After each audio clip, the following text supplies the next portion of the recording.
नमस्कार, आपका स्वागत है फटाफट खबरों में। मैं हूं आपके साथ भावना रनौट। आज हम लेकर आए हैं हरियाणा के हर छोटे बड़े शहर की सबसे तेज और ताजा खबरें। तो चैनल को सब्सक्राइब कीजिए और वीडियो को कहां से देख रहे हैं कमेंट बॉक्स में बताएं।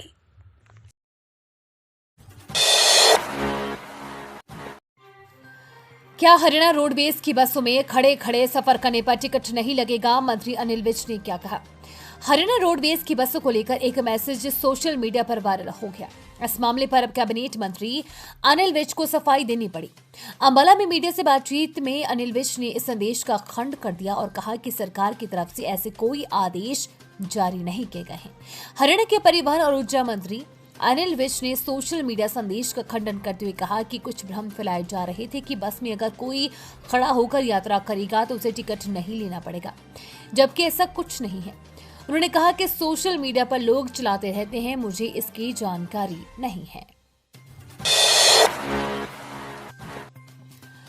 विधानसभा स्पीकर और डिप्टी स्पीकर के चुनाव में भी भाजपा की सोशल इंजीनियरिंग जातीय समीकरणों को साधा। हरियाणा में तीसरी बार जीत के लिए भाजपा ने टिकट वितरण में सोशल इंजीनियरिंग का फॉर्मूला अपनाया। जीत हासिल करने के बाद अब इसी फॉर्मूले को मंत्रिमंडल गठन और विधानसभा अध्यक्ष व उपाध्यक्ष के चयन में भी आजमाया है। हरविंद्र कल्याण को विधानसभा अध्यक्ष और डॉक्टर कृष्णचंद मीडा को उपाध्यक्ष बनाकर भाजपा ने क्षेत्रीय और जातीय समीकरण साधने की कोशिश की है। हरविंद्र कल्याण रोड समाज से आती है और मीडा पंजाबी समुदाय से है। हरियाणा में अब तेज गति से होगा विकास। पीएम मोदी से मिली सीएम नायब सैनी, दीपावली की दी शुभकामनाएं। हरियाणा के मुख्यमंत्री नायब सिंह सैनी ने शनिवार को दिल्ली में प्रधानमंत्री नरेंद्र मोदी से मुलाकात की। इस दौरान उन्होंने कई विषयों पर चर्चा की। साथ ही सीएम नायब सैनी ने पीएम मोदी को दिवाली की हार्दिक शुभकामनाएं और बधाई भी दी है। पीएम से मुलाकात के बाद सीएम नायब सैनी ने कहा कि कल शपथ ग्रहण समारोह था, उसके बाद आज प्रधानमंत्री से मिलने का समय मिला। इस दौरान कई विषयों पर चर्चा हुई। प्रधानमंत्री ने कहा कि आने वाले दिनों में हरियाणा में विकास तीव्र गति से बढ़ेगा। प्रधानमंत्री का पूर्ण आशीर्वाद हरियाणा पर रहेगा। किसानों के लिए जरूरी खबर, 4 दिनों तक बंद रहेगी अनाज मंडी, ये तारीख है, कर ले नोट। जिले में इस समय धान की कटाई का कार्य अंतिम चरण में पहुंच गया है। इस समय में किसान लगातार मंडी में धान लेकर पहुंच रहे हैं, लेकिन यहां किसानों को परेशानी का सामना करना पड़ रहा है। अगले सप्ताह त्योहारी सीजन में कारण 4 दिनों का अवकाश रहेगा। यही कारण है कि लगातार किसान मंडी में धान लेकर आ रहे हैं ताकि समय पर बेच सके।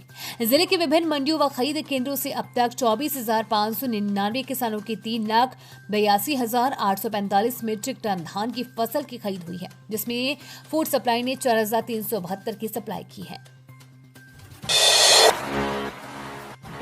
जनता महाविद्यालय में युवा महोत्सव नाटक में दिखाई दंगों के बीच हिंदू मुस्लिम परिवार के भाईचारे की कहानी। चरखी दादरी में जनता महाविद्यालय में आयोजित चौधरी बंसीलाल विश्वविद्यालय के युवा महोत्सव के दूसरे दिन प्रतिभागियों ने मनमोहक सांस्कृतिक प्रस्तुतियां दी। मुख्य स्टेज पर मिमिक्री की शानदार प्रस्तुतियां दी गई, जबकि नाटक मंचन के जरिए वर्ष 1947 के दौरान हुए दंगों में हिंदू मुस्लिम परिवार के भाईचारे की दास्तां भी दिखाई गई। इसे देखकर दर्शक मंत्र मुग्ध हो गए। खली ने विज के साथ ली चाय की चुस्कियां। विज बोले, आप अपने दोषों को दूसरों पर करती है दोषारोपण।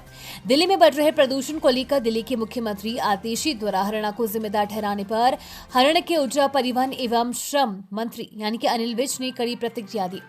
विज ने कहा कि आम आदमी पार्टी अपने दोषों का दूसरों पर दोषारोपण करती है। इनके पहले वाले बयान लगाकर देखो तो ये कहा करते हैं कि पंजाब से धुआं आ रहा है, उसे प्रदूषण हो रहा है। अब पंजाब में भी इनकी सरकार बन गई है, धुआं तो वैसे ही आ रहा है, लेकिन अब ये पंजाब का नाम नहीं लेते, अब ये हरियाणा का नाम ले रहे हैं। हरियाणा का पहला एयरपोर्ट लाइसेंस की वजह से अटका। ट्रैवल व्हीकल न मिलने से उड़ानें शुरू नहीं हो पाई। 6 बार उद्घाटन शिलान्यास हो चुके। हरियाणा के पहले महाराजा अग्रसेन इंटरनेशनल एयरपोर्ट से उड़ान शुरू होने का इंतजार हो रहा है। हिसार में बन रही एयरपोर्ट का कई दफा उद्घाटन और शिलान्यास हो चुके हैं, मगर आज तक यहां से फ्लाइट शुरू नहीं हो पाई। इसको लेकर विपक्ष भी लगातार सरकार पर हमलावर है। मौजूदा स्थिति की बात करें तो हिसार एयरपोर्ट के लिए नागरिक उड्डयन महानिदेशालय में लाइसेंस के लिए अप्लाई किया हुआ है, लेकिन अभी तक लाइसेंस नहीं मिला है।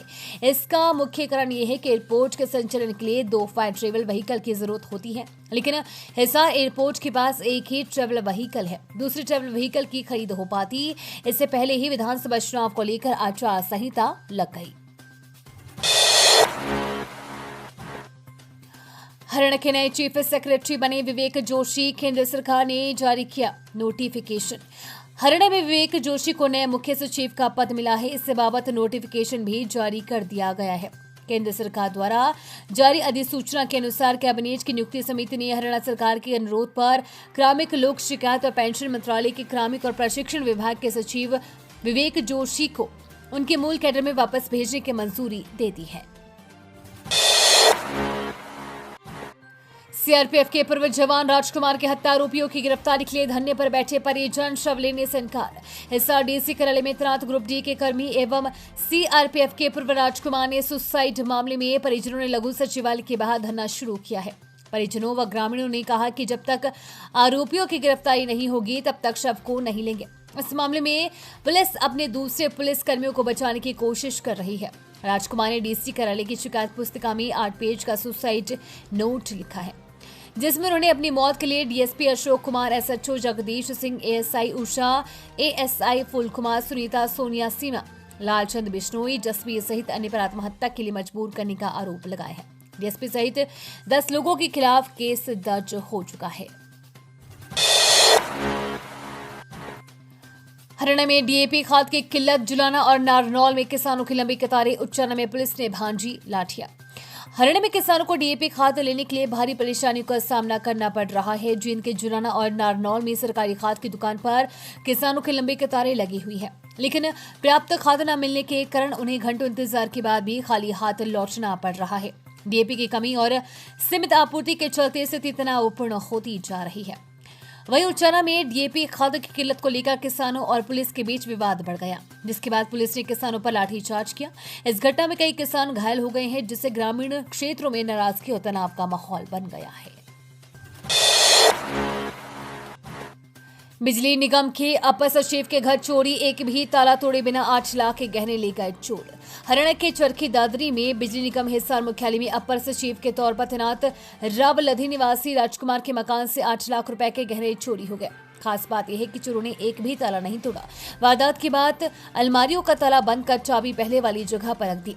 फिलहाल दादरी सदर थाना पुलिस ने इस संबंध में केस दर्ज कर लिया है। वहीं शिकायतकर्ता ने रंग रोगन करने वाले श्रमिकों समेत एक महिला पर चोरी का शक जताया है।